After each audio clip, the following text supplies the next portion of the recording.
Hello everyone. Before we start, make sure to like and subscribe to the channel, and leave a comment with where you're from and what time you're watching. That way, YouTube will keep showing you stories just like this one. Now, let's begin. The windshield wipers barely kept up with the rain that Thursday night in March, and my GPS showed another 40 miles to Indianapolis. Every muscle in my body ached from 12 straight hours behind the wheel, pushing through construction zones and detours that turned a simple drive into an endurance test. At 32, I'd gotten used to life as a pharmaceutical sales rep, bouncing between medical clinics across 3 states. But that didn't make the endless highways any easier. The roadside inn appeared through the downpour like a refuge. 2 stories of faded blue doors wrapped around a pothole-filled parking lot, the kind of place where truckers and traveling salespeople like me went to disappear for 8 hours before hitting the road again. The neon sign out front had maybe 4 working letters, casting this sickly yellow glow over the puddles, and I remember thinking that even this dump would feel like paradise after the day I'd had. The lobby smelled like mildew and whatever pine-scented chemical they used to mask it. Behind the desk sat this rail-thin kid, maybe 20, with gauged ears and a face full of acne scars, scrolling through his phone with the dedication of someone who'd perfected the art of ignoring customers. He slid a key card across the counter without making eye contact. Room 214, second floor, end of the hallway. Dragging my suitcase up those concrete stairs felt like climbing a mountain, each step echoing off the walls in that hollow, empty way that makes you realize nobody builds these places to last.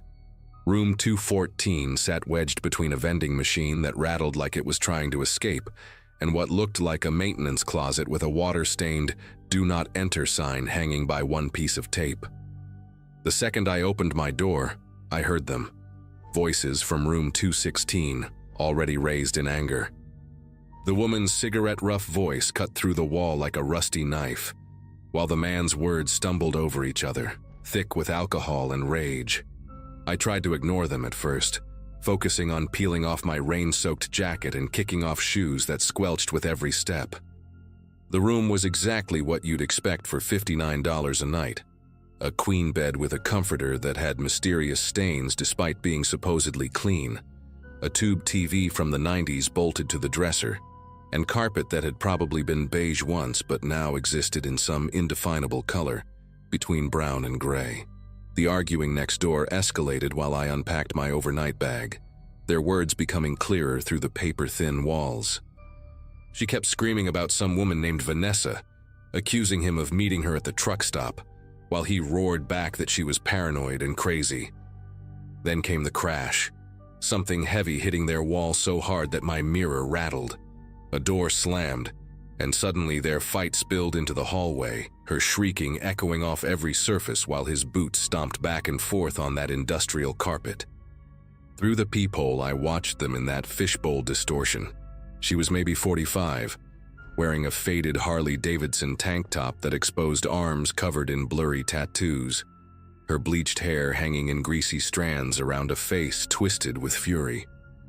He towered over her, this massive guy in a flannel shirt with the sleeves torn off, revealing thick arms that he kept clenching and unclenching while he swayed on his feet. She shoved him hard enough that he stumbled backward into the wall opposite their door, and that's when he noticed me watching. Not directly, but he must have sensed movement at my peephole because his bloodshot eyes snapped toward my door. I jerked back, heart hammering, and heard him say something to her about that bitch in 214 before she grabbed his arm and yanked him back toward their room. For maybe 10 minutes after their door slammed shut, I sat on the edge of my bed still fully dressed, debating whether to call down to the front desk or just try to sleep through whatever drama was unfolding next door. The relative quiet didn't last long. Around 11:30, just as I'd finally changed into pajamas and was trying to find something watchable on the ancient TV, the pounding started on my door. Not knocking, pounding, like someone trying to break through with their fist. "I know you called them," the man's voice boomed from the other side, each word soaked in bourbon or whiskey or whatever poison he'd been drinking. Open this door right now. You got no business calling nobody about me and mine." My whole body went rigid as I sat there in my oversized t-shirt and shorts, remote control clutched in my hand like some useless weapon. He kept hammering on the door, and I could see it actually flexing inward with each blow, that cheap hollow wood bending under his assault. The chain lock and deadbolt suddenly seemed laughably inadequate. "I saw you watching through your little hole, you nosy bitch. Think you're better than us? Think you can just call whoever you want?" The irony was that I hadn't called anyone, hadn't even picked up the phone, but there was no way I was going to open that door to explain. His girlfriend joined him in the hallway, and I could hear her trying to pull him away, but her voice had changed from angry to something else, almost gleeful. "Bobby, come on, leave her alone," she said, but then added louder, definitely meant for me to hear. "We'll deal with this different. I got cousins 20 minutes from here. My cousin Ricky just got out, and he owes me a favor. We'll handle this the right way." Bobby, at least now I had a name for the mountain of rage outside my door, gave one final slam that made the doorframe crack audibly before letting her lead him away. Through the peephole, I watched them stumble back to 216, her whispering in his ear while shooting glances back at my door. The way she smiled while doing it made my intestines twist into knots. I immediately called the front desk, my voice shaking as I told the kid what happened. He sounded bored, maybe even annoyed, but said he'd send security up. Security turned out to be a 60-year-old man in an ill-fitting uniform who looked like he couldn't secure a sandwich, let alone handle Bobby. The security guard, whose name tag read Earl in faded letters, knocked on their door twice before Bobby yanked it open. Even from my cracked door where I watched, I could see Earl take an involuntary step backward. Bobby stood there in nothing but boxers and work boots, his hairy gut hanging over the waistband, still swaying like a tree in a storm. "Sir, we've had a complaint about noise and threatening behavior," Earl said, his voice cracking like a teenager's. Bobby laughed, this deep, ugly sound that seemed to come from somewhere dark inside him. "Complaint? That lying bitch next door called you? She's been listening to us all night, probably getting off on it." Earl tried to maintain some authority, his hand hovering near the radio on his belt, but we all knew that radio was his only real power. The girlfriend appeared behind Bobby, now wearing a ratty bathrobe that barely covered her, and she started her performance. Tears, apologies, promises they'd keep it down. She was good at it too, switching from threatening to pathetic in seconds, explaining how they'd just gotten bad news about Bobby's father and emotions were running high. Earl bought it completely, or maybe he just wanted an excuse to leave. He gave them what he probably thought was a stern warning, threw a glance at my door that seemed to say, "Stop causing trouble," and shuffled back toward the stairs. The second Earl disappeared, Bobby turned to my door and made a throat-cutting gesture with his thick finger, mouthing words I couldn't hear, but definitely understood. They went back into their room, but now I could hear them talking, not yelling, which was somehow worse. The girlfriend's raspy voice carried through the wall. "I'm texting Ricky right now. Him and Tommy can be here in 20 minutes. That bitch wants to play games, we'll show her games." My phone battery was at 12%, and the charger was in my car. I threw on my jeans and jacket over my pajama shirt, shoved my wallet and keys in my pocket, and started packing everything else frantically into my suitcase. Every sound from next door made me pause. Footsteps, low voices, and then what sounded like furniture being moved around. At 12:47 a.m., I know the exact time because I kept checking my dying phone, I heard car doors slamming in the parking lot below. Through my window, which faced the front, I saw a beaten-up Chevrolet Silverado with those ridiculous raised wheels parked crooked across two spaces. Two men got out, and even from the second floor I could tell they were trouble. The driver was skinny but tall, wearing a white tank top despite the cold, with arms covered in what looked like prison tattoos. The passenger was shorter but built like a refrigerator, bald head gleaming under the parking lot lights. They didn't walk toward the lobby. They headed straight for the exterior stairs, like they knew exactly where they were going. That's when I knew I had to leave immediately. I grabbed my suitcase and purse, not even bothering to zip anything properly, and crept to my door. Through the peephole, I could see the hallway was empty, but I could hear new voices in room 216, male voices that hadn't been there before. They were laughing about something, and then I heard Bobby say my room number clear as day. The stairwell at the opposite end of the hallway, the one near the broken ice machine, was my only option since Ricky and Tommy had come up the stairs near room 216. I slipped out of my room as quietly as possible, not even letting the door click shut behind me, and practically ran down that hallway in my socks, dragging my suitcase with the wheels up so they wouldn't make noise. Behind me, I heard their door open just as I reached the stairwell. "Where'd that bitch go?" Bobby's drunk voice echoed down the hallway. My car was parked on the opposite side of the building from their truck, a small Mercy. I threw my suitcase in the back seat and started the engine with shaking fingers, not even putting on my seatbelt before throwing it in reverse.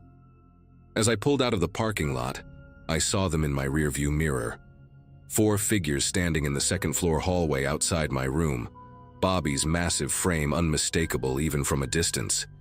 The girlfriend was pointing at my car, and I saw the 2 new guys start running toward the stairs. I floored it out of that parking lot, my little Ford Focus screaming as I pushed it harder than I ever had before. The rain had stopped, but the roads were still slick, and I took the on-ramp to I-70 at probably twice the safe speed, my car fishtailing slightly before finding grip.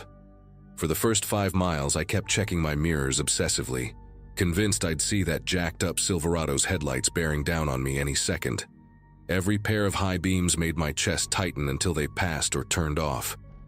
I didn't slow down until I'd put at least 15 miles between me and that hellhole of a hotel. My phone finally died completely somewhere around the 10-mile mark, leaving me with no GPS and no way to call for help if they somehow caught up.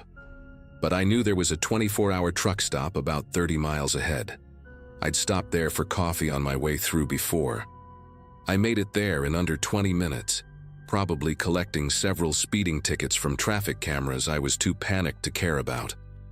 The truck stop was lit up like a football stadium, full of semis and a few other cars.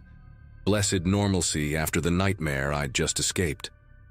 I parked right in front of the main entrance, under the brightest lights I could find, and sat there for probably 10 minutes just breathing and watching for that Silverado. When I finally went inside, the night manager, this older black woman with kind eyes behind thick glasses, took one look at my face and asked if I needed her to call someone. I borrowed her phone charger and called the police from the truck stop, filing a report about the threats and harassment. They said without physical harm or property damage, there wasn't much they could do except maybe send someone to check on the hotel. I spent the rest of the night in that truck stop, drinking terrible coffee and jumping every time someone new walked in. Around 6 a.m., when the sun finally came up and the normal morning crowd started filing in, I felt safe enough to continue my drive. I never went back to that hotel chain again, and for months afterward, I paid extra for better hotels with actual security and proper doors. Sometimes I still wonder what would have happened if I hadn't seen that truck pull up, if I'd waited even 5 more minutes to leave.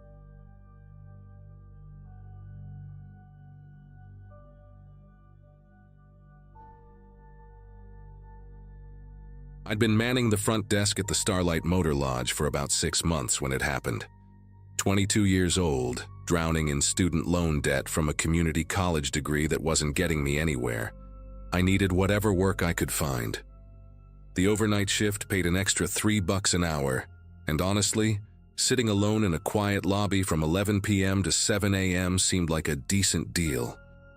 My manager, Diane, this chain-smoking woman who always reeked of too much perfume, had made it sound simple enough when she hired me. Keep the coffee fresh, stay awake, maybe check in a trucker or two, she'd said, already lighting up a cigarette as she walked me through the basics. The motel sat 40 miles outside Denver, right off a stretch of highway that got pretty desolate after dark. Most nights were mind-numbingly boring, exactly what I'd signed up for. I could study for my IT certifications, watch Netflix on my laptop, basically get paid to sit there. Until that Friday night in early November when a man showed up who made me realize just how vulnerable I really was. That particular night had started with an unexpected cold snap, the kind that makes you dig out your winter coat earlier than planned. Around 1 a.m. I was settled behind the reception desk, clicking through coding tutorials, while the building's ancient heating system coughed and sputtered overhead. The lobby wasn't much to look at. Wood paneling straight out of 1975, 2 leather chairs with splits down the middle that leaked yellow foam, and a coffee maker that turned everything into liquid tar. Through the wall of windows facing the parking lot, our flickering neon vacancy sign painted everything in waves of red light, making the empty spaces between parked cars look deeper than they actually were. We had maybe 8 rooms filled, a family with 2 kids who checked in around dinner, plus our usual handful of construction workers who rented by the week. The fluorescent tubes above me buzzed their constant electric hum, and I had one earbud in, half paying attention to a podcast about network protocols while keeping my other ear free for the bell that would chime if anyone pushed through the front door. Around 1:47 a.m., I remember the exact time because I'd just glanced at the computer clock. I noticed movement in the parking lot. At first, I figured it was just someone from one of the rooms heading to their car for something they'd forgotten. But the way this person moved caught my attention. He was walking between the parked cars in this weird, indirect path, like he was trying to stay in the shadows cast by our one working streetlight. Male, probably mid-30s, wearing a dark jacket despite the cold and jeans that looked wet at the bottom, like he'd been walking through the drainage ditch that ran behind the property. He kept stopping every few steps, turning his head slowly to scan the windows of the ground floor rooms. The way he moved reminded me of someone casing a place, checking for witnesses. I pulled out my earbud completely and minimized my laptop screen, suddenly very aware that I was the only employee here, that the nearest police station was 25 minutes away on a good day. The man disappeared from view for maybe 30 seconds, hidden by a pickup truck parked near the lobby entrance. When he emerged, he was closer, maybe 15 feet from the main doors. Under the harsh white light of our entrance area, I got my first real look at him. Thin face, patchy beard that looked like it hadn't been trimmed in weeks, and eyes that kept darting around like a cornered animal. His right hand was tucked inside his jacket, holding something close to his body, and that's when I saw it. The unmistakable outline of a pistol grip printing through the fabric. My mouth went completely dry. He wasn't here for a room. The way he kept that hand pressed against his side, the way he was studying the lobby through the glass like he was memorizing the layout, everything about his body language screamed wrong. I reached under the desk where Diane had shown me the emergency button that would alert the police, but my fingers were trembling so bad I could barely feel the plastic casing. He started walking toward the entrance, and each step made my chest tighten like someone was slowly turning a vise. The automatic doors were turned off after midnight, another cost-cutting measure, so the only way in was to pull the handle. I watched him reach for it with his left hand, the right still buried in that jacket, still gripping whatever he had in there. The handle rattled as he tugged, and thank God, thank everything holy, I'd actually remembered to lock it at midnight like I was supposed to. His face changed when the door didn't budge, morphing from focused determination to this flash of pure rage that made my whole body go rigid. He yanked harder, making the glass shake in its frame, and that's when he looked directly at me. Not through me, not past me, at me, like he'd known I was there all along and had just been pretending not to notice. He pressed his face against the glass, leaving fog marks with his breath, and mouthed something I couldn't understand. Then he pulled the gun partially out of his jacket, just enough so I could see the black metal, and pointed at the door lock with his other hand. I knew exactly what he wanted, and every instinct in my body was screaming at me to run, to get out through the back office, to put as much distance between me and that door as possible. But I couldn't move. It was like my legs had turned into concrete pillars, keeping me frozen behind that desk, while this man stood 3 inches of glass away from me with a weapon. He started pounding on the door with his free hand, hard enough that the impact echoed through the empty lobby. "Open up!" he shouted, his voice muffled but still clear enough to hear the desperation in it. "I know you're in there, just open the door." His breath was coming out in these big white clouds that spread across the glass, and I could see spit flying from his mouth as he yelled. Behind him, the parking lot was completely still. No headlights on the highway. No one stepping out for a smoke, just him and me and that door between us. My hand finally found the panic button and I pressed it, held it down for the required 3 seconds that would send a silent alarm to the police station. But 3 seconds feels like 3 hours when someone's trying to break down a door to get to you. The pounding got worse, and then he did something that made every hair on my arm stand straight up. He took 3 steps back, pulled the gun completely out of his jacket, and aimed it directly at the lock mechanism. I hit the floor behind the desk so fast I scraped both knees on the rough carpet, just as the first shot rang out. The sound was incredible, not like in movies where it's this controlled pop, but a crushing explosion that seemed to shake the entire building.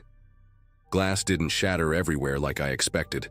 Instead, there was just this perfect hole surrounded by a spider web of cracks right where the lock had been. I heard him pulling at the door again, cursing when it still wouldn't open.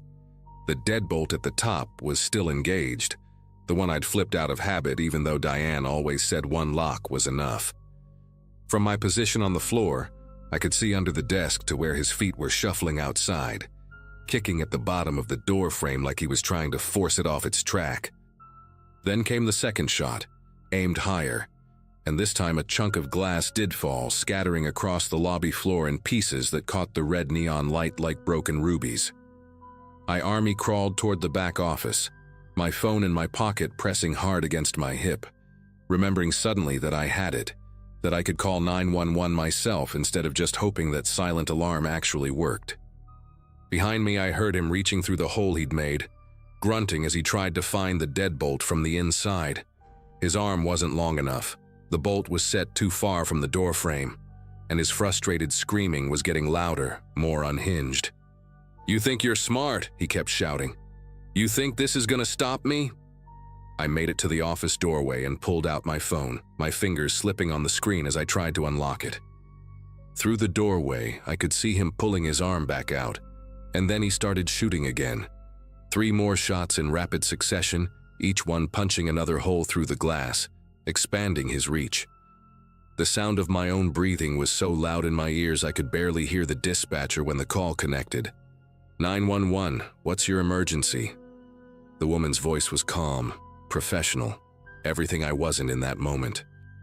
I tried to speak but only managed this weird croaking sound, so I swallowed hard and forced the words out. "Starlight Motor Lodge, Highway 285. There's a man with a gun. He's shooting through the door trying to break in." I could hear myself talking too fast, words running together, but I couldn't slow down. "How many shots fired?" she asked, and I realized I'd lost count after 5. 5, maybe 6, I said, pressing myself against the office wall. "He's still here, still trying to get in." She told me units were already responding to the silent alarm, ETA 12 minutes, and those 2 numbers, 1 and 2, might as well have been infinity. Through the doorway, I could see the man had stopped shooting. He was standing perfectly still, head tilted like he was listening for something. Then he looked straight through the holes he'd made, scanning the lobby, and even though I was hidden in the office, I held my breath like he could hear me breathing from 30 feet away. What happened next still doesn't make complete sense to me. He suddenly jerked his head toward the parking lot, like someone had called his name, and took 2 quick steps backward. A pair of headlights swept across the front of the building. Someone pulling into the lot, probably a late-night trucker looking for a room. The man looked between the approaching vehicle and the destroyed door, then did something with his gun that made a clicking sound, like he was checking the chamber or maybe putting the safety back on. He turned and ran, not toward the highway like I expected, but straight into the field behind the motel, stumbling through the tall grass until the darkness swallowed him completely. The headlights belonged to a semi that parked right in front of the lobby, and this huge bearded guy climbed out, took one look at the door with its constellation of bullet holes, and immediately got back in his truck. I watched him on his phone, probably calling the cops himself while I stayed crouched in that office, unable to convince myself it was really over, that the man wasn't circling back around to try again. The police showed up in 9 minutes, not 12. 3 squad cars with lights blazing, officers spreading out across the property with flashlights and drawn weapons. One of them, a younger guy with a shaved head who introduced himself as Officer Brennan, found me still sitting on the office floor with my phone clutched in both hands. He had to tell me 3 times it was safe to come out before I actually believed him. They searched for 2 hours, brought in dogs that tracked the man's scent through the field until it disappeared at a creek about a mile away. The detective who took my statement, a woman with tired eyes who'd probably seen worse but still seemed genuinely concerned, told me the guy matched the description of someone who'd robbed 2 gas stations in the county that week. "You did everything right," she kept saying, like she knew I was replaying every second in my head, wondering what I could have done differently. They pulled security footage from our one working camera, got a partial license plate from a car that had been parked down the highway and sped off right after the shooting started. Diane showed up around 4 a.m., still in her pajamas with a coat thrown over them, and just stared at the ruined door for a full minute before asking if I was okay. I finished that shift because I didn't know what else to do, sitting in the lobby while Diane called someone to board up the door, watching the sun come up over the empty field where the man had vanished. 2 guests checked out early after seeing the bullet holes, and I couldn't blame them. I gave Diane my 2 weeks' notice that morning, and she didn't try to talk me out of it. They never caught the guy, at least not that I heard about. Sometimes I check the news from that area, looking for stories about robberies or arrests, hoping to see a mugshot that matches the face pressed against that glass. I work IT support now, boring office job with normal hours and security guards in the building, and that's exactly how I like it. But on cold nights when I'm walking to my car after working late and the parking lot is too quiet, I still find myself checking shadows between vehicles, still remember the sound of that glass cracking, the weight of those 12 minutes when I thought they'd be my last. People ask sometimes why I'm so obsessive about locking doors, why I always sit where I can see the exits, and I just tell them I'm cautious by nature. It's easier than explaining that one November night when I learned what it feels like to be hunted, to have nothing but a piece of glass and pure luck standing between you and someone who wants to hurt you.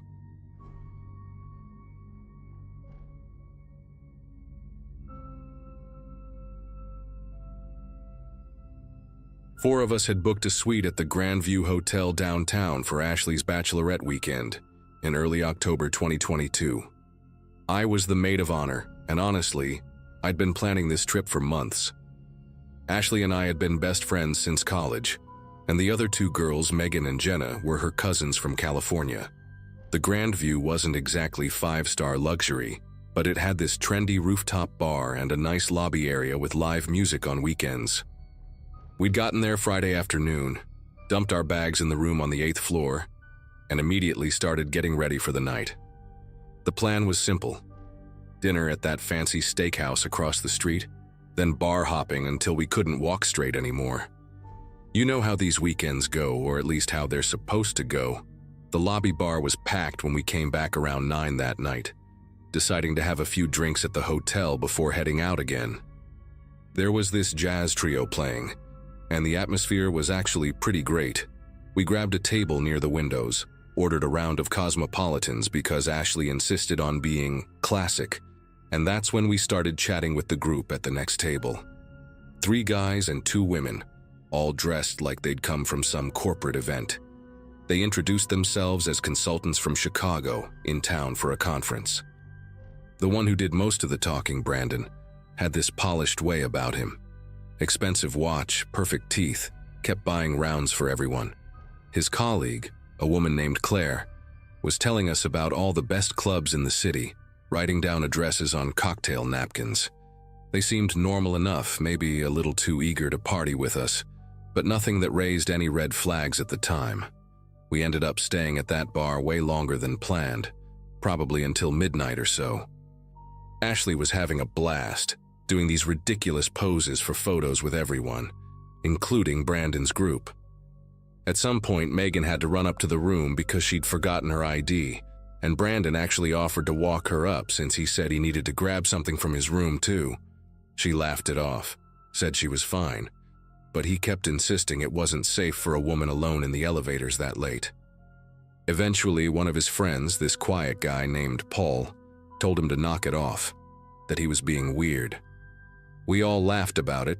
Brandon apologized and blamed the whiskey, bought another round. But I remember noticing how he watched Megan walk to the elevators, how he knew exactly how long she was gone. 12 minutes, he mentioned it when she came back. Claire kept the conversation going, showing us pictures from their conference, but Brandon's eyes kept drifting to our table, specifically to our hands whenever we'd set down our room keys. Around 1 in the morning, Jenna was starting to fade. She's always been a lightweight, so we decided to call it a night. The consultants were still going strong, trying to convince us to hit this 24-hour karaoke place about 10 blocks away. Ashley actually wanted to go, but I played the responsible maid of honor card and said we had spa appointments in the morning, which was true. Brandon made this big show of being disappointed, gave Ashley this long hug goodbye that made me uncomfortable, his hand lingering on her lower back. Claire exchanged numbers with Megan, promising to text her about some sample sale happening that weekend. As we waited for the elevator, I noticed Brandon's group wasn't far behind us, but then they turned toward the lobby exit instead. Paul waved goodbye, and something about his expression seemed almost apologetic, like he was embarrassed by his colleagues. The elevator ride up was filled with Ashley gushing about how cool they were, especially Brandon, while I kept thinking about how he'd counted those 12 minutes. We got to our suite and basically passed out immediately, Ashley and I in one bed, Megan and Jenna in the other. The room was on the corner of the 8th floor, with windows facing both the main street and the side alley. I remember setting my phone to charge on the nightstand and noticing it was 1:47 a.m. before everything went dark. Then at 3:22 a.m., I know the exact time because I looked at my phone immediately. I woke up to this sound at our door. It wasn't knocking, more like a soft scratching, like someone was trying to slide something into the card reader. You know that electronic beep when a key card gets rejected? That's what actually woke me. Beep. Pause. Beep. Pause. Then I heard whispering, at least 2 voices, maybe 3, right outside our door. My whole body went rigid. I reached over and grabbed Ashley's arm, squeezing until she made this confused grunt, and I whispered that someone was trying to get in. The beeping stopped for maybe 30 seconds, and I started thinking maybe they'd given up. Maybe it was just drunk guests at the wrong room. Then we heard the handle jiggling, really aggressive this time, like someone was putting their weight against the door while turning it. Ashley shot up in bed, suddenly completely awake. Jenna stirred in the other bed and mumbled something about keeping it down. That's when we heard a man's voice, crystal clear through the door. "Ashley, come on, open up. You left your purse at the bar." But here's the thing. Ashley's purse was right there on the dresser. I could see it in the light from the street coming through the curtains. And the voice, it was trying to sound like Brandon, but it was different, forced, like someone imitating him. Ashley grabbed my hand so hard her nails dug into my palm. The handle jiggled again, harder, and then we heard a different voice, younger, nervous. "Maybe try the other one again." The other one? What other one? That's when real panic set in. I grabbed my phone and immediately called the front desk while Ashley shook Megan and Jenna awake. The phone rang once, twice, 3 times. Why the hell was nobody answering at the front desk of a major hotel? Finally, on the 5th ring, a tired-sounding woman picked up. I was trying to whisper but also make sure she understood the urgency. "Someone's trying to break into room 8117. They have a key card. They keep trying it.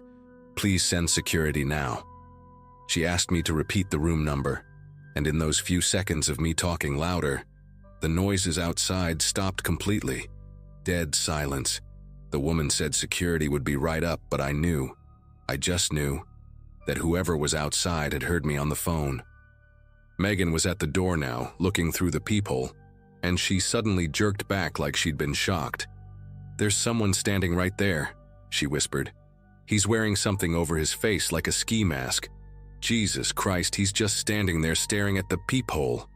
We all huddled together on the far bed, watching the door. My phone showed 3:26 a.m. The silence stretched out for what felt like hours, but was probably only a minute. Then we heard footsteps moving away, not toward the elevators, but toward the stairwell at the end of the hall. The stairwell door made this distinctive metallic clang when it closed, the same door we'd used earlier when the elevator was taking too long. About 30 seconds after that, we heard running footsteps in the hallway, multiple people, and then aggressive knocking. "Hotel security, room 8117. Relief flooded through me so hard I actually felt dizzy. But when I went to look through the peephole, Megan grabbed my arm. "What if it's them?" she said. "What if they're pretending?" And honestly, after what we'd just experienced, it didn't seem impossible. I called the front desk again. The same woman answered, and I asked her to confirm she'd sent security. She said yes, 2 officers, one named James and one named Kyle. I asked what they looked like and she seemed confused, but told me James was tall and bald. Kyle was shorter with a beard. When I looked through the peephole, that's exactly who was standing there, uniformed and everything. The moment we opened the door, James asked if we were all okay while Kyle was already on his radio calling for backup and asking someone to review security footage from the past hour. They had us describe everything: the voices, the keycard attempts, the man in the mask. James pulled out his phone and showed us a screenshot from the hallway camera taken just minutes before. The image made my throat close up. 3 men in dark clothes, all wearing different face coverings. One had a ski mask like Megan described, another had what looked like a bandana, and the third had some kind of Halloween mask, maybe a zombie or something. They were clustered around our door, and one was holding what James said looked like a master keycard programmer, the kind maintenance uses but smaller, definitely not something you can just buy. Kyle mentioned they'd gotten reports of similar attempts on floors 6 and 7 about 20 minutes before ours, which explained the "try the other one" comment. They weren't just randomly trying. They had a system, they had tools, and they had information about which rooms had groups of women. James asked us about the bar, if we'd talked to anyone, and my heart just sank as I described Brandon's group. I mentioned how he'd watched Megan, counted the minutes, the way he'd focused on our room keys. James and Kyle exchanged this look that told me everything. Kyle said they'd need to review lobby footage, but groups like this often worked exactly that way. The charming ones make contact, get information, maybe slip something in a drink if they get the chance, while others wait for the right moment. They'd been seeing this pattern more frequently: organized groups targeting bachelorette parties, girls' trips, any situation where women might be drinking and vulnerable. The stolen key cards were probably lifted from housekeeping carts or cloned from legitimate cards. Brandon had probably photographed our keys when we set them on the table, sent the info to someone who could make duplicates. James said we were lucky. That calling when we did probably saved us from something much worse. The men knew security was coming and had to abandon whatever they'd planned. The police arrived about 15 minutes later, 2 detectives who specialized in what they called organized predatory crimes. They had us walk through everything again, took our phones to screenshot the numbers Claire had shared with Megan, which, surprise, were already disconnected.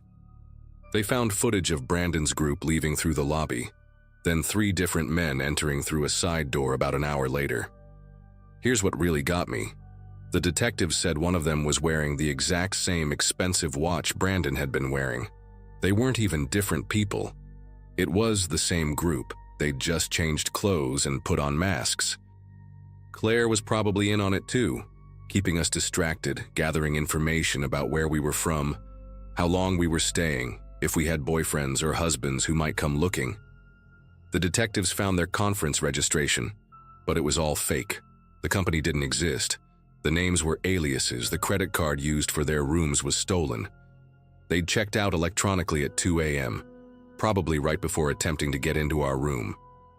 We spent the rest of the night in the hotel's security office because they needed to process our room as a crime scene, dust for prints on the door handle and card reader. Around 6 a.m., they moved us to a different room on another floor, but none of us could sleep. We just sat there in silence. Occasionally, one of us would start crying and the others would huddle around. The detective, a woman named Officer Ramirez, sat with us for a while and explained that these trafficking rings were getting smarter, more organized. They don't grab women off the street anymore. They identify targets in social settings, use technology and social engineering, work in coordinated teams. She said if that masked man had managed to drag one of us to the stairwell, there were probably others waiting in a van in that side alley our room overlooked. We would have disappeared, and the fake identities meant tracking them would have been nearly impossible. Ashley hasn't had a drink since that night. Can't even walk into a hotel bar without panicking. Megan moved back in with her parents. Jenna started carrying pepper spray and a personal alarm everywhere. And me? I can't stop thinking about how friendly they seemed, how normal the whole interaction was, how we almost went to that karaoke place with them. One different decision and this story would have had a very different ending, one I probably wouldn't be here to tell.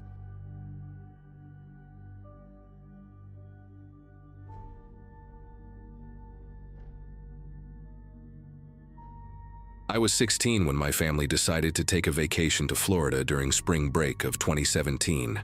My dad had just gotten a promotion at his accounting firm, and he wanted to celebrate by taking us somewhere nice for once. We weren't exactly poor, but family trips usually meant camping at state parks or visiting my Aunt Deborah in Kansas. This time, he'd booked us into the Coral Bay Resort, this massive beachfront hotel in Fort Myers with 3 pools and a tiki bar that my mom couldn't stop talking about. I remember being excited about the whole thing, the 12-hour drive from Ohio, the promise of actual room service, and especially the fact that I'd have my own adjoining room connected to my parents' suite. It felt grown up, like they finally trusted me enough to give me some space. My little sister Katie would be sleeping on the pull-out couch in their room, which meant I'd have privacy to stay up late texting my girlfriend without anyone bothering me. The first 2 days were exactly what you'd expect from a Florida vacation. Too much sun, overpriced seafood, and my dad constantly reapplying sunscreen on his already lobster-red shoulders. On that third night, Wednesday, we'd spent the entire day at this water park about 40 minutes from the hotel. I was exhausted in that specific way where your whole body feels heavy from chlorine and sun exposure. We got back around 9, ordered pizza to the room, and I was passed out by 10:30. My room was on the 7th floor facing the ocean, with this wide sliding glass door that led out to a narrow balcony. Before bed, I'd made sure to lock it and pull the curtains most of the way closed, leaving just a small gap because I liked seeing the moon reflect off the water. The AC was humming that steady white noise that expensive hotels have, and I remember thinking how comfortable the bed was compared to my lumpy mattress at home. Around 3 in the morning, I woke up. Not the gradual kind of waking where you drift in and out of sleep, but that sudden, jarring awareness like someone had flipped a switch in my brain. The room was mostly dark except for that thin strip of moonlight coming through the gap in the curtains. At first, I figured I just needed to use the bathroom. Too much soda at dinner always did that to me. But when I tried to sit up, nothing happened.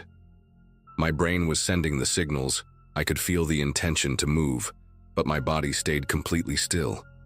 I'd heard about sleep paralysis before, seen videos about it online, but experiencing it was something else entirely. It felt like someone had replaced my blood with concrete. I could move my eyes, could breathe, but everything else was locked in place. The panic started creeping in, that primal feeling when your body won't obey your commands. I tried to call out, to yell for my parents in the next room, but my voice wouldn't work either. Just this weak wheeze that barely made it past my lips. That's when I noticed the balcony door. Through the gap in the curtains, I could see it clearly in the moonlight, and my heart started hammering so hard, I thought it might burst through my chest. The door was sliding open. Not fast, not like someone was rushing, but this deliberate, careful movement that took maybe 15 seconds from start to finish. The metal track made this soft grinding sound that seemed impossibly loud in the quiet room. I watched, completely helpless, as a figure stepped through. He was tall, maybe 6'2" or 6'3", wearing what looked like dark work clothes, the kind maintenance guys wear. But it was 3 in the morning and I just knew this wasn't hotel staff. He stood there for a moment, silhouetted against the ocean backdrop, and then he turned toward me. His face was partially hidden by a baseball cap pulled low, but I could see he had a thick beard that went down to his chest, streaked with gray. He smelled like cigarettes and something else, something chemical like paint thinner or cleaning solution. He didn't rush toward me or ransack the room looking for valuables. Instead, he walked with this unnerving calmness, each step deliberate and nearly silent on the hotel carpet. He stopped at the foot of my bed and just stood there, watching me. His breathing was heavy and ragged, like he'd been running or climbing, which made sense since we were 7 floors up and he'd somehow gotten onto our balcony. His head tilted slightly to one side, the way a dog does when it's trying to understand something. I could see his eyes now. They were this pale gray color that looked almost white in the darkness, and they never blinked. Not once in what felt like hours, but was probably only 30 seconds. He reached into his pocket, and I thought this was it. He was going to pull out a knife or gun, but instead he took out a small digital camera, the kind people used before smartphones took over. He raised it slowly, pointed it at me, and the flash went off.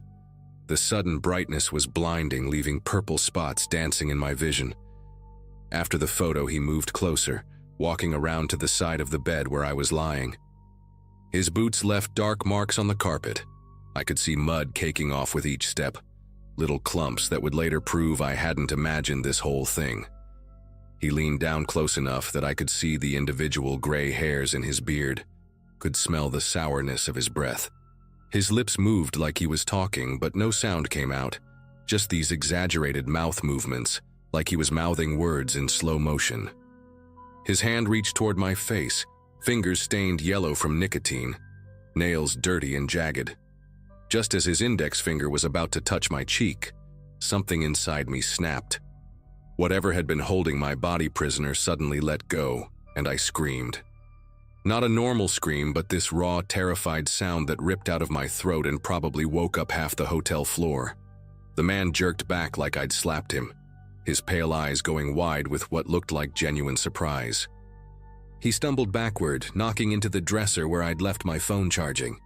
The connecting door to my parents' room burst open, and my dad came charging in wearing nothing but his boxers, wielding the hotel room's iron like a weapon. He was shouting something, asking what was wrong, but his voice sounded muffled and distant, even though he was right there.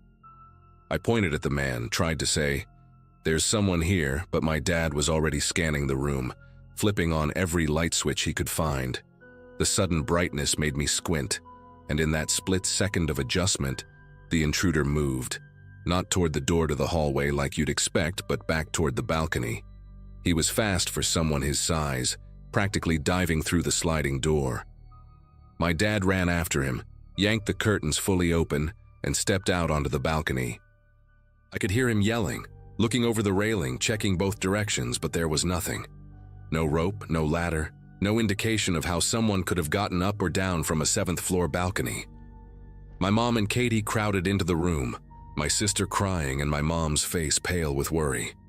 She kept asking if I was hurt, checking my arms and face like she was looking for injuries.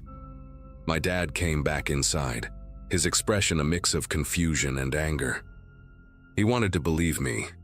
I could see it in his eyes, but the logical part of his brain was struggling with the impossibility of it. That's when I remembered the mud. I pointed to the carpet, and we all looked down at the dark, wet footprints leading from the balcony door to my bed and back again. My dad's whole demeanor changed. He grabbed the hotel phone and called the front desk, demanding security come up immediately. Within 10 minutes, my room was full of people. 2 security guards, the night manager, and eventually 2 police officers who looked like they'd rather be anywhere else at 4 in the morning. They took photos of the footprints, dusted the balcony door for fingerprints, and asked me to describe the man at least a dozen times. The security footage revealed something that still makes my skin prickle when I think about it. The cameras in the hallway showed nobody entering or leaving our room through the main door all night. But here's where it gets worse. The hotel had been having issues with their exterior cameras for weeks, so there was no footage of the outside of the building. One of the security guards, a younger guy named Carlos, pulled my dad aside and told him something that the manager clearly didn't want us to know. 2 other guests had reported similar incidents in the past month, always on higher floors, always involving someone entering through balcony doors that should have been impossible to access. The hotel had been quietly investigating, assuming it was either an inside job or someone with climbing equipment, but they'd found nothing. No gear left behind, no suspicious employees, no explanation for how someone could scale a smooth concrete wall 7 stories up. Carlos said they'd been telling guests it was probably nightmares or sleep disturbances, but the muddy footprints in my room were the first physical evidence anyone had documented. The police had me look through what felt like hundreds of mugshots on a tablet, local criminals and registered offenders, but I didn't recognize anyone. The man's face was burned into my memory, but it wasn't in their system. They asked about the camera, if I remembered what kind it was or if the flash had any distinctive color. All I could tell them was that it was silver and small, like the old Canon power shots everyone had in the 2000s. One officer, a woman with kind eyes named Officer Gomez, sat with me while my parents dealt with the hotel management. She told me about something called sleep paralysis episodes and how sometimes the brain can create incredibly vivid hallucinations during them. I could tell she was trying to give me an out, a way to rationalize what happened, but then she looked at those muddy footprints and shook her head. "But those are real," she said quietly, almost to herself. "Those are definitely real." She gave me her card and told me to call if I remembered anything else or if I needed to talk to someone about what happened. The hotel moved us to a different room on the 3rd floor for the rest of the night, comped our entire stay, and offered us free vacation packages that my dad refused to even look at. We packed up and left that morning, cutting our vacation short by 3 days. During the drive home, nobody really talked about it. Katie slept most of the way, and my parents kept exchanging these worried glances in the rearview mirror.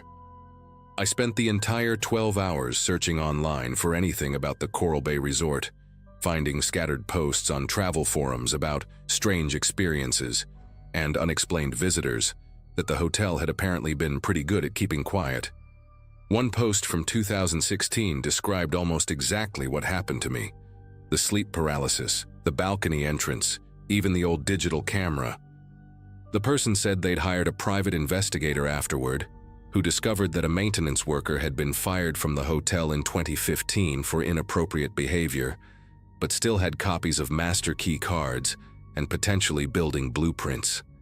But there was no arrest record, no resolution, just theories and fear. 6 months later, I got a call from Officer Gomez.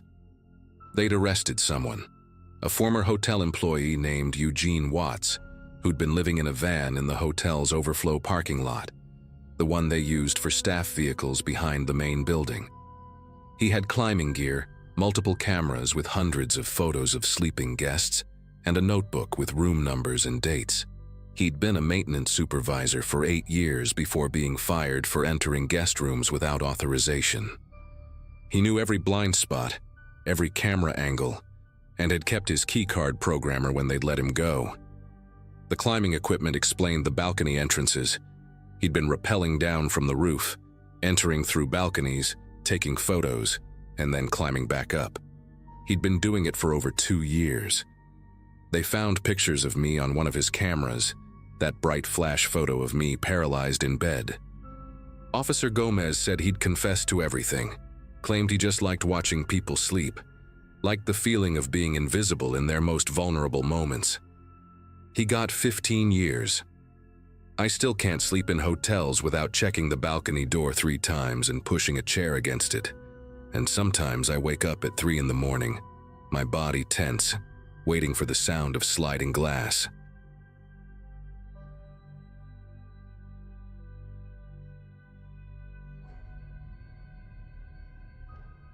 February of '94 was colder than usual in southern Illinois. The kind of cold that seeps through your jacket no matter how many layers you wear. I was 43 then, working homicide for a small department, right where Interstate 64 cuts through miles of nothing but truck stops and budget motels. That Tuesday morning started with black coffee and a stack of paperwork until the phone rang around 12:30. Dead woman at the Blue Moon Inn, one of those places where you pay cash and the clerk barely looks up from his newspaper. The maid who found her, Gloria, was sitting in the lobby when I arrived, her hands wrapped around a cup of tea she wasn't drinking. She had chipped purple nail polish and kept staring at the floor while she told me how the guest hadn't answered for checkout, how she'd used her master key, how she'd screamed so loud the maintenance guy came running from 3 buildings over. Gloria said she'd never seen anything like it, the way the woman looked so peaceful, like a photograph. The victim was arranged on the bed with a precision that made my chest tighten, hands folded across her stomach, hair fanned out on the pillow in perfect symmetry. Even her shoes placed neatly by the nightstand. The whole room reeked of industrial-strength cleaner, that sharp ammonia smell that makes your eyes water. Dr. Hutchinson, our medical examiner who always kept peppermint gum in his coat pocket, spent 3 hours going over the scene. No fingerprints except the victim's, no DNA evidence, no signs of struggle. The killer had wiped down every surface, doorknobs, light switches, faucets, even the TV remote. Hutchinson found faint ligature marks on her neck, so subtle they were almost invisible. Something soft had been used, maybe a silk scarf or fabric belt, and whoever did it had taken it with them. Based on liver temperature and rigor, she'd been dead since Sunday night. But the Do Not Disturb sign had bought the killer almost 40 hours before discovery. Her name was Lisa Thornton, 34, traveling alone from Michigan to visit her sister in Texas. She checked in Saturday afternoon, paid for 2 nights in cash, and the clerk, an older guy named Frank who chewed tobacco and watched game shows all day, said she'd seemed normal, maybe a little tired from driving. Her car, a blue sedan with Michigan plates, was still in the parking lot with her suitcase in the trunk, untouched. Nothing valuable was missing from the room. Her purse still had $80 and credit cards inside. We interviewed every guest who'd been at the motel that weekend, but it was the kind of place where people minded their own business and kept their doors locked. Nobody heard anything unusual Sunday night. The couple in the room next door had been arguing about money, loud enough that 2 other guests complained, but they swore they never heard anything from Lisa's room. The killer had been quiet, controlled, invisible. 6 weeks later, I got a call from a detective in Kentucky, right across the river. They'd found a woman at the Sunset Lodge just off I-64, about 90 miles east of our crime scene. Same setup, body arranged perfectly on the bed, room wiped clean, soft strangulation marks that you'd miss if you weren't looking for them. The victim was Nancy Caldwell, 29, a pharmaceutical sales rep from Memphis who'd been making her rounds through small-town medical offices. She'd been dead 2 days when housekeeping found her, that familiar Do Not Disturb sign hanging on the door handle. The detective, a guy named Garrett with a thick accent and a habit of clicking his pen while he talked, said their forensics team couldn't find anything useful. The killer had even wiped down the toilet handle and the inside doorknob, places most people wouldn't think about. We started comparing notes, and the similarities made my skin prickle. Both women traveling alone, both staying at cheap motels right off the interstate, both killed on Sunday nights. The third body turned up in early May, this time in Missouri.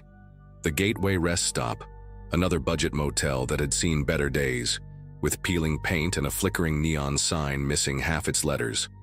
Rebecca Dalton, 41, a divorced real estate agent heading to a conference in St. Louis. Same Sunday night death, same meticulous crime scene, same invisible killer. By then, Garrett and I had brought in the FBI, and they sent 2 agents who looked like they'd stepped out of a recruiting poster. Clean-cut, serious, carrying leather briefcases that probably cost more than my monthly car payment. They set up a task force, created a geographic profile, analyzed traffic patterns along I-64. The corridor was perfect for someone who didn't want to be remembered. Hundreds of miles of identical motels, exhausted travelers who just wanted a bed for the night, desk clerks who'd seen too much to care about another face passing through. We pulled registration records from dozens of motels, looking for someone who'd been at all 3 locations around the time of the murders. The pattern held through summer and into fall. Julie Hoffman in Indiana, strangled on a Sunday night at the Traveler's Rest. Carolyn Pierce at the Highway Haven near Evansville. Each time, the killer got better at being invisible. They started varying the days between discovery, sometimes leaving the sign up for 3 days, sometimes just 1. But always that same careful positioning of the body, always that obsessive cleaning of the scene. I'd lie awake thinking about him, and I was sure it was a him. Something about the strength needed for the strangulation, the height required to position the bodies just so. He had to be someone who looked completely ordinary, someone who could walk through a motel lobby without anyone giving him a second glance. Maybe a salesman with a regular route, maybe a trucker, maybe just someone who liked driving that stretch of highway, hunting. We interviewed hundreds of people that year. Motel employees, regular guests, truckers who ran that route weekly, sales reps who covered the territory. I remember this one guy, Walter Briggs, who sold medical supplies and had been within 50 miles of 3 of the murders. He was nervous during questioning, sweating through his white shirt, hands trembling as he showed us his receipts. Turned out he was having an affair and thought his wife had hired us. Another suspect was a night shift worker named Howard, who delivered newspapers to several of the motels. He had these pale gray eyes that never seemed to blink, and he knew every back road and shortcut along the interstate. We watched him for 2 months, but his alibi for the Kentucky murder was solid.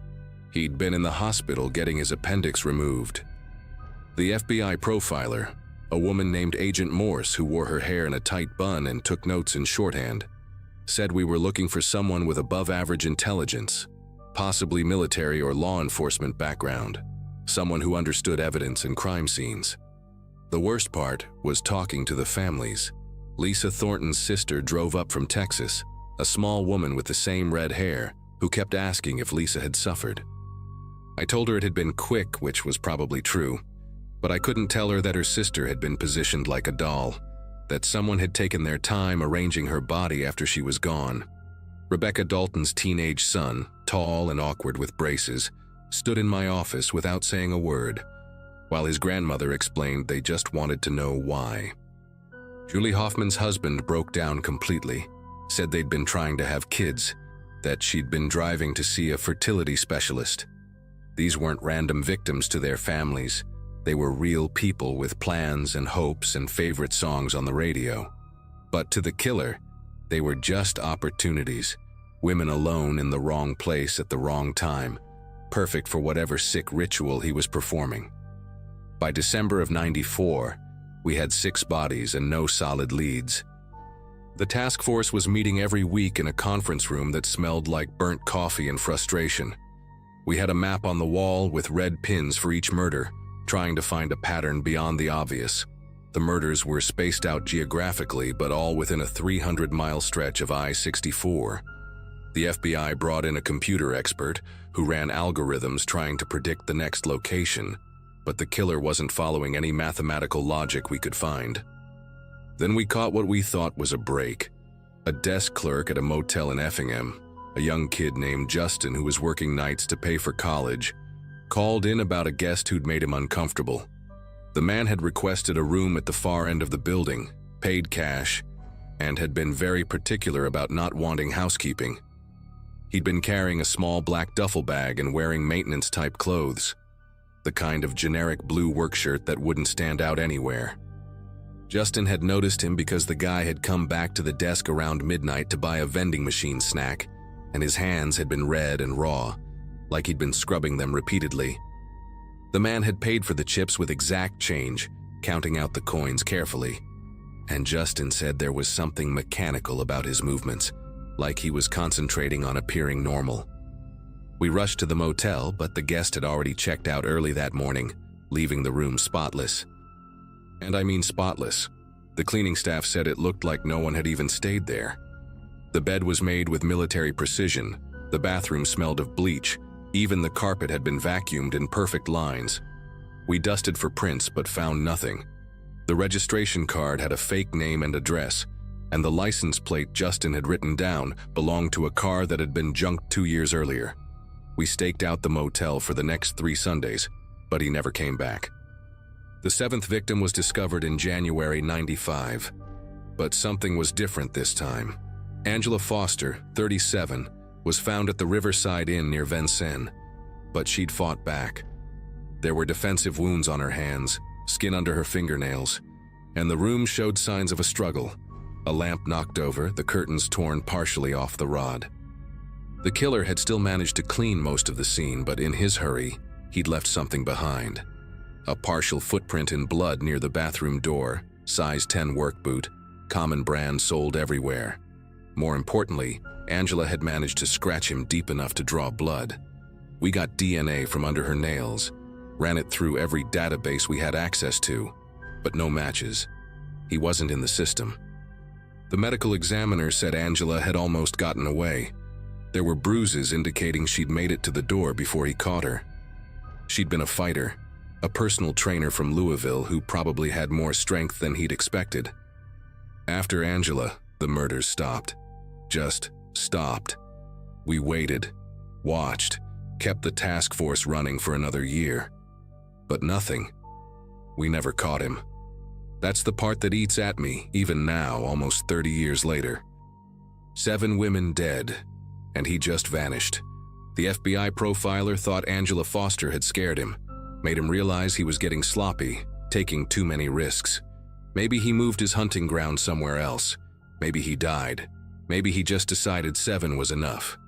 I retired in 2001, but I kept copies of all the files, and every few years I go through them again, looking for something we missed. I think about him sometimes when I'm driving and pass one of those old motels. Most of them closed now or converted into something else. I wonder if he's out there, some regular-looking guy in his 60s or 70s now, living a normal life, keeping his secret. The DNA sample is still in evidence, waiting. Technology gets better every year, and maybe someday we'll get a match. Until then, I keep the victims' photos in my desk drawer. Lisa, Nancy, Rebecca, Julie, Carolyn, Angela. 7 women who deserved better than becoming just another cold case, another pattern in a map of red pins that never led anywhere.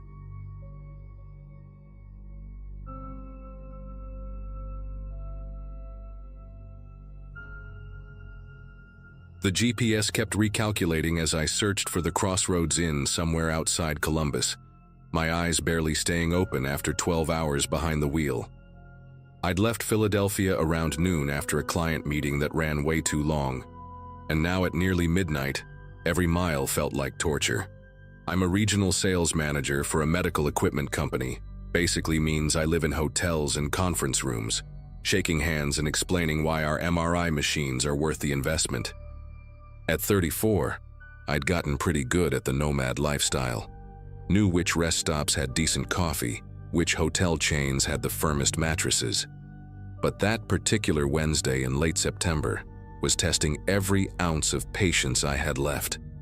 My phone showed 11:47 p.m. when I finally spotted the faded sign through the drizzle that had started somewhere around Wheeling. Just needed a bed, a shower, maybe some vending machine dinner if I could stay awake long enough to eat it. The kid at the front desk looked half asleep himself, couldn't have been more than 20, wearing a polyester vest that was 2 sizes too big. He kept yawning while pecking at the keyboard with 2 fingers, squinting at the monitor like the text was written in hieroglyphics. The lobby had that familiar smell, part bleach, part mildew, part something indefinable that every budget hotel seems to cultivate.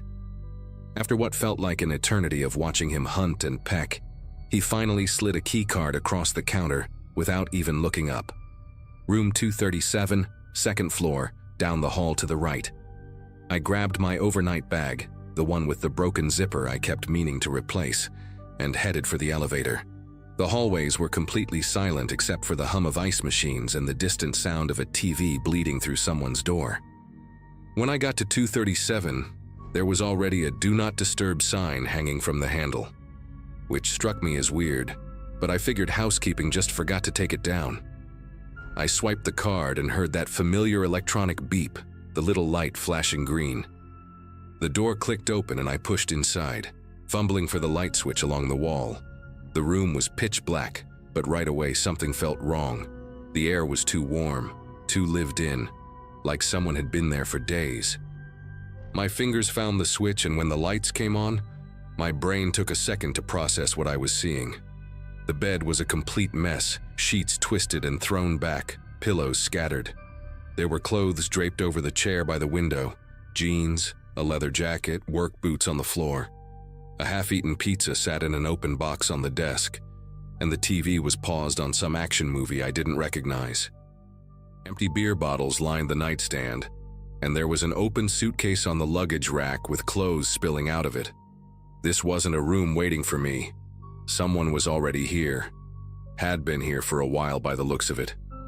Before I could even think about backing out, I heard the bathroom door creak. The sound made every muscle in my body tense up, that primitive part of your brain screaming that you're somewhere you shouldn't be. A man stepped out, massive guy, probably 6'4", wearing nothing but boxers and a white undershirt that barely contained his barrel chest. His face was already red, veins standing out on his neck, eyes narrowed to slits. He had that look of someone who'd been drinking but wasn't quite drunk, that dangerous middle ground where anger comes easy. "What the hell are you doing in my room?" His voice was low, gravelly, the kind that probably sounded threatening even when he was ordering coffee. He took a step forward and I instinctively stepped back, my bag hitting the door frame behind me.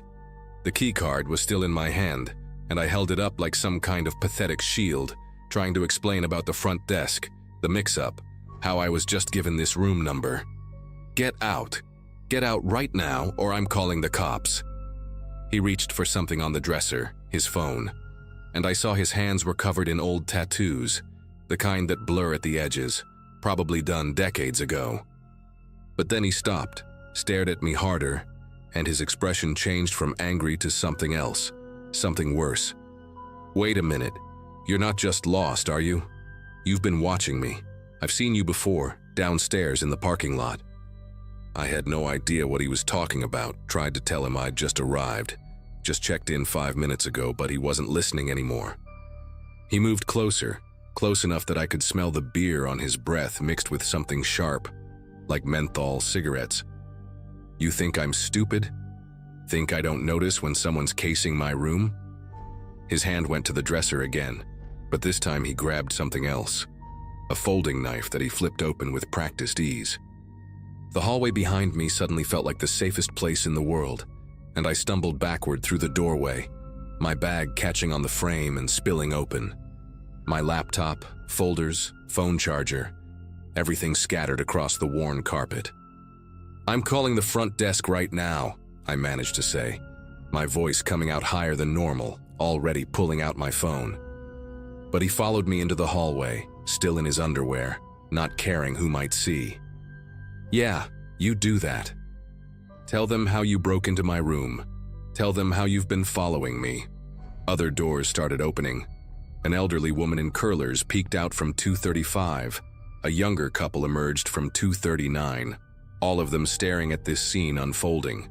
The man was getting louder, angrier, waving the knife as he talked, accusing me of things that made no sense. Said I'd been in the hotel bar earlier, that I'd asked the bartender about him, that I'd followed him from some casino downtown. None of it was true, but he believed every word he was saying, completely convinced I was there to rob him, or worse. I kept backing down the hallway, trying to dial the front desk while keeping an eye on him. My fingers were trembling so bad I could barely hit the right numbers. The elderly woman had already slammed her door shut, but the couple was frozen, the guy recording everything on his phone while his girlfriend tugged at his arm. The big man kept advancing, ranting about how he had cash in his room, how he knew people like me, how he wasn't going to be a victim. "Sir, please, just call the front desk yourself," I pleaded, but it was like talking to a wall. He suddenly lunged forward, not quite attacking, but close enough that I dropped my phone. It clattered on the floor and slid under a housekeeping cart someone had left in the hallway. When I bent down to grab it, he must have thought I was reaching for something else because he started yelling, "He's got a weapon! This guy's got a weapon!" even though my hands were completely empty, even though anyone could see I was just trying to get my phone back. The couple finally ran back to their room, and I heard the deadbolt slide into place. Now it was just me and him in that narrow hallway with its ugly geometric carpet and fluorescent lights that made everything look sickly green. He had me backed up against the ice machine alcove, the knife still in his hand, his face getting redder by the second. That's when I heard the elevator ding at the end of the hall. The kid from the front desk stepped out, took one look at the scene.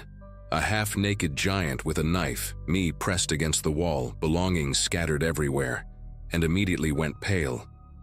"Mr. Fitzgerald?" he called out to the big man. "Is everything okay?" And that's when I realized the horrible truth. The kid knew this guest, knew his name, which meant Fitzgerald had probably been staying here for several days. I was the stranger, the intruder, the one who didn't belong. "This man broke into my room," Fitzgerald shouted, pointing the knife at me.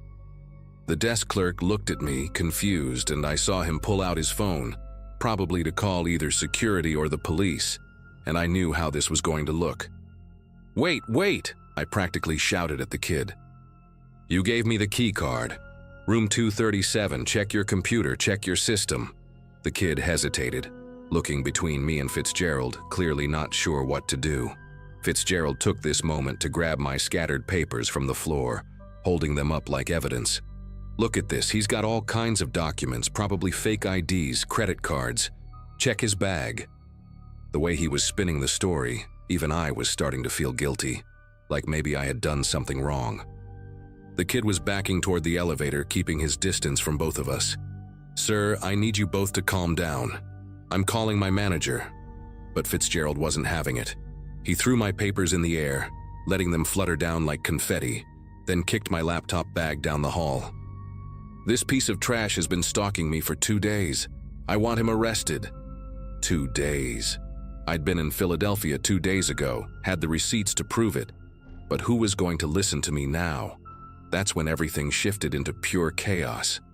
Fitzgerald suddenly rushed at me, maybe thinking I was going to run, maybe just fed up with waiting.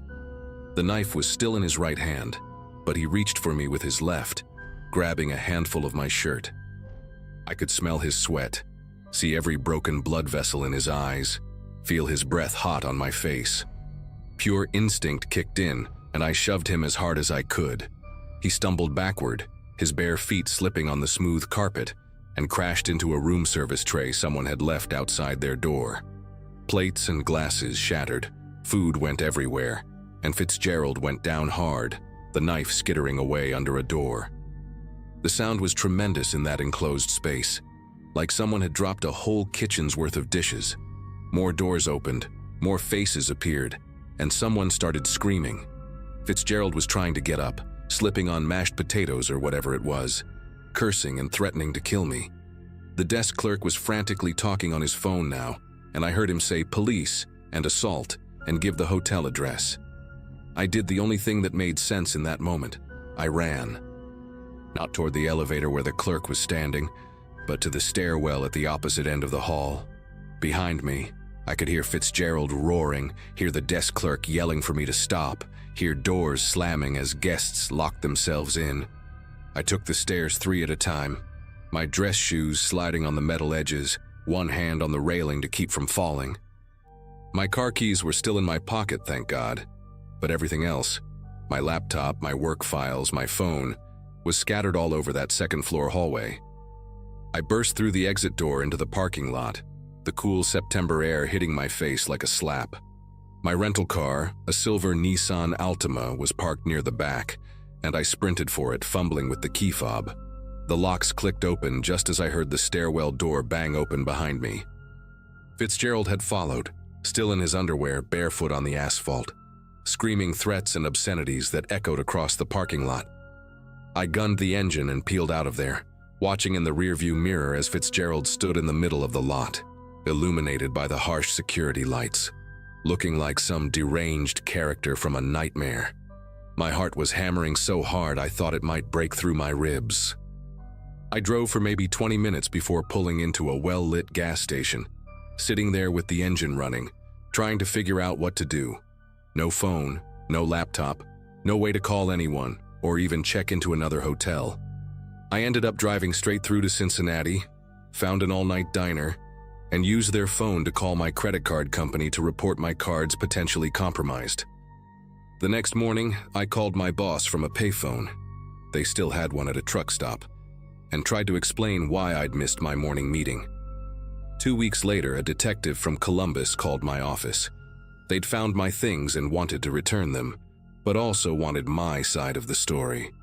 Turns out Fitzgerald had a history of paranoid episodes, had been off his medication, and had been asked to leave 2 other hotels that month. The Crossroads Inn had meant to move him to a different room that night, but never updated their system. Room 237 was supposed to be empty, ready for me, but their mistake nearly got me arrested or worse. I got my stuff back eventually, but I never stayed at that chain again, and now I always double-check at the front desk if they're absolutely sure the room is empty.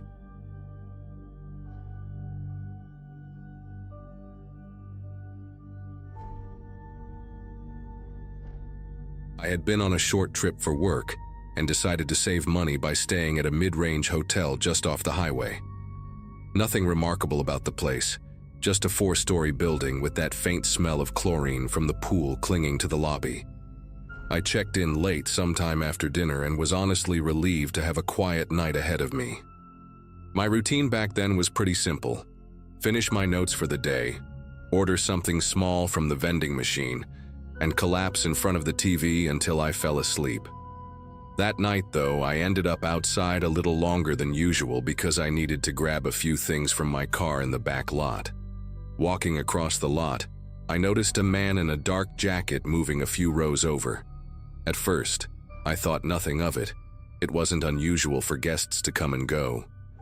But as I unlocked my car, I realized he wasn't heading toward a vehicle. He was pacing slowly, almost in sync with me, and each time I glanced his way, he angled his face down, like he didn't want me to catch a clear look at him. My gut told me to hurry. I pulled the small bag I needed from the passenger seat, locked up and made for the side entrance that required a keycard. The second I pushed into the hallway, I heard the heavy metal door creak again behind me. Someone else had slipped in, closing the distance faster than I expected. My room was on the 3rd floor, but I didn't want to lead a stranger straight to where I'd be sleeping. Instead, I cut toward the stairwell at the end of the hall, telling myself it was just paranoia, that maybe he really was a guest. But when I hit the door and shoved it open, the stairwell felt colder, emptier, like a place you weren't supposed to linger. I hurried down toward the fire exit on the ground level, thinking I could step out, loop around the building, and come back through the front desk where staff were still awake. That plan collapsed when I hit the final landing. The red metal bar on the door should have pushed open easily, but a heavy chain wrapped around the handles outside rattled against the frame. Someone had secured it tight, as if they didn't want anyone escaping that way. The sound of footsteps above grew sharper, echoing down the stairwell, each step deliberate, closing in. I remember gripping the railing, my heart pounding louder than the thud of those approaching steps. For a split second I considered shouting, hoping someone in a nearby room might hear, but my voice caught in my throat. The air smelled faintly of dust and old paint, like no one had been down there in ages. I pressed against the chain door again, rattling it harder this time, but the links clinked like mocking laughter. Whoever chained it shut had made sure it wasn't budging. Retreating upward felt like walking into a trap, but it was the only option I had. I started back up, my shoes squeaking slightly on the concrete stairs. The footsteps above slowed, like the person had realized I had nowhere else to go. Every turn of the stairwell gave me just enough time to imagine what kind of face I'd see if I pushed through the next door. Was it a hotel employee? Another guest messing with me? Or someone who had been waiting for me since I first stepped out of my car? By the time I reached the 2nd floor, I pushed into the hallway, trying to act like I belonged there, like I hadn't just panicked in the stairwell. The corridor stretched out with patterned carpet that muffled my steps, and the hum of vending machines somewhere down the hall gave the illusion of normalcy. I glanced back, expecting to see the stairwell door open, but it stayed shut. Still, I couldn't shake the rhythm of those shoes following mine. It was burned into my ears, even if the sound had stopped. I moved quickly toward an intersecting hallway, hoping I could loop around and circle back to the lobby. Every door I passed looked the same, but my eyes kept catching on details I hadn't noticed before. A handle with deep scratches near the lock, a "Do Not Disturb" sign hanging upside down, one room with the faint sound of a television but no light seeping from the crack under the door. It was like the building itself was watching, each small imperfection standing out as I tried to convince myself I wasn't being hunted. Halfway down that hallway, I finally caught the faint reflection of movement in the glass frame of a picture on the wall. Someone was stepping out of the stairwell, careful and slow. The reflection only showed a sliver, a dark sleeve, a hand adjusting something at their side. I didn't wait to see more. I turned the corner and forced myself not to run, but my legs were shaking so badly it barely made a difference. My keycard felt slick in my pocket as I slid my fingers over it again and again, trying to keep calm until I reached the lobby. When I rounded into the main hallway, the change in lighting nearly blinded me. The lobby's glow was sharp compared to the dim corridors, and for the first time since leaving my car, I saw another person, the night clerk sitting behind the counter. I walked straight up, leaned in, and whispered that someone had followed me inside and the fire exit downstairs was chained shut. His expression shifted from confusion to alarm as he stood and grabbed the phone to call the manager. I turned to glance behind me, but the hallway I had just come from was empty. Security footage was pulled a little later. The clerk showed me the screen, grainy but clear enough. A man trailing several steps behind me in the parking lot, then slipping in through the side door. The last frame caught him pausing at the stairwell door, hand pressed against it, before the feed cut out as he moved inside. No one ever saw him leave. They checked the halls, the lot, even the service areas, but he had vanished. The chain on the fire exit was still there when the manager went down to check, but no staff admitted to putting it on. I barely slept that night. By morning, I checked out early, the chain still rattling in my memory. I've stayed in plenty of hotels since, but I always test the stairwell doors now. Always check who's behind me when I cross a parking lot. To this day, I don't know if the man was a guest, an employee, or someone with a much worse reason for being there. All I know is that if the chain hadn't been on that door, I might have had a way out.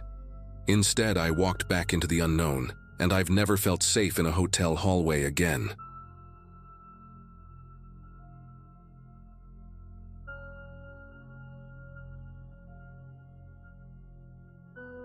There's a night from a trip a few years back that still creeps into my thoughts when I stay in hotels.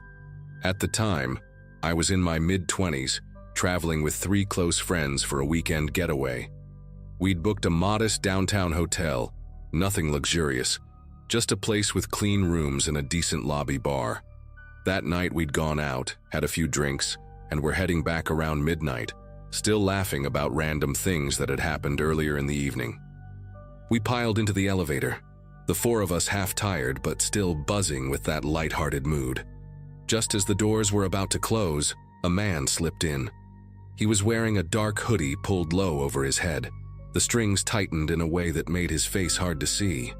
What struck me first was how he didn't say a word, not even a nod of acknowledgement, just pressed his thumb firmly on the close button like he wanted to make absolutely sure no one else got in. The ride-up felt heavier than it should have. None of us spoke after he entered. I couldn't even hear him breathing, just the hum of the elevator cables and the faint rattle of the machinery. The floor numbers lit up one by one, agonizingly slow. When we reached our floor, the doors opened, and instead of letting us go first, he stepped aside slightly, as if to usher us out. It was polite in theory, but the way he watched us leave made my stomach knot. Then, without hesitation, he walked out right behind us. The hallway was long and quiet, carpet muffling our steps, but his sneakers echoed faintly behind us. We weren't exactly subtle about where we were headed, since we went straight down the hall and stopped at our door. My friend Marcus swiped the key card, whispering under his breath about how weird that guy was, while I kept glancing back. The man didn't say anything, didn't even slow down. He just trailed us until we disappeared into the room and locked the door. At first, we laughed it off, calling it creepy but harmless. But deep down, I couldn't shake the feeling that we'd just shown a stranger exactly where we were staying. We tried to distract ourselves by flipping on the TV, ordering some late-night snacks from the vending machine down the hall, and joking about who was going to pass out first. Still, every so often I caught myself replaying the image of that hooded guy standing just a step behind us. The hotel corridors weren't busy, so if he had been on our floor for any legitimate reason, we should have at least heard another door open or close. But the hallway stayed silent after we went in, which only added to the unease. Around 2 in the morning, long after the laughter had died down and the room was quiet, a sharp electronic beep cut through the silence. It was the sound of a keycard being swiped against our door. At first, I thought maybe someone had gotten lost, but then it happened again. And again, a deliberate, repeated swipe, each one followed by the soft thud of a handle being tested. My friend sat up instantly, and Marcus whispered, "That's him. It has to be." None of us moved closer to the door, but we were all wide awake, listening. The swiping went on for maybe half a minute, longer than anyone accidentally trying the wrong room. Whoever was out there wasn't drunk or confused. They were focused. The red light of a failed attempt probably kept flashing over and over, but we didn't dare peek through the peephole. We just stayed frozen in our beds, waiting for it to stop. I remember the tension in the room was so thick that even breathing felt like it could give us away. Eventually, the noise stopped, but not because hotel staff intervened or another guest came by. It ended in an abrupt silence, like whoever was outside realized it wasn't going to work and backed away. We didn't hear footsteps, though. No retreating down the hall, no elevator chime. Just that stillness pressing in from the other side of the door. I laid there with my eyes locked on the shadows stretching across the ceiling, convinced that if we made the slightest sound, the handle would start jiggling again. When daylight finally crept through the thin curtains, we realized none of us had slept more than a few scattered minutes.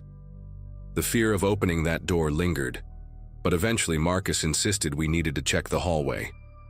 He swung the door open quickly, like ripping off a bandage, while the rest of us stayed back. Nothing. The hallway looked exactly the same as the night before. Silent, empty, undisturbed. The only thing that hinted at what had happened were faint smudges around the card reader on our door, like someone had been pressing against it with more force than necessary. We went down to the front desk to ask if security had noticed anything, or if there had been reports of someone wandering the floors. The woman at the desk scrolled through her screen, frowning, and said no incidents were logged. She even suggested maybe another guest had simply confused their room. But when Marcus asked if our door had been accessed by a staff card during the night, her face tightened. She admitted the system showed no entries, not even attempts. According to their records, nobody had swiped a card on our door at all. That detail rattled me the most. We'd all heard it loud and clear over and over again in the dark. The electronic beep, the metallic click of the handle trying to turn. It wasn't something we imagined, and there were 4 of us who could vouch for it. Yet the hotel's system insisted nothing had ever happened. The front desk clerk offered to move us to a different floor, but by then we were too uneasy to spend another night there. We packed our bags and left before checkout, grabbing coffee from a drive-thru just to get out of that place faster. Even now, I still think about that hooded man in the elevator and the sound of the card reader on our door. Maybe he found a way to mask his attempts, or maybe there's something about that hotel I'll never understand. What I do know is that we gave away our exact room to a stranger, and hours later someone tried to get in. It's been years, but anytime I hear the beep of a hotel keycard, I'm instantly taken back to that long night where silence on the other side of the door felt more threatening than any noise.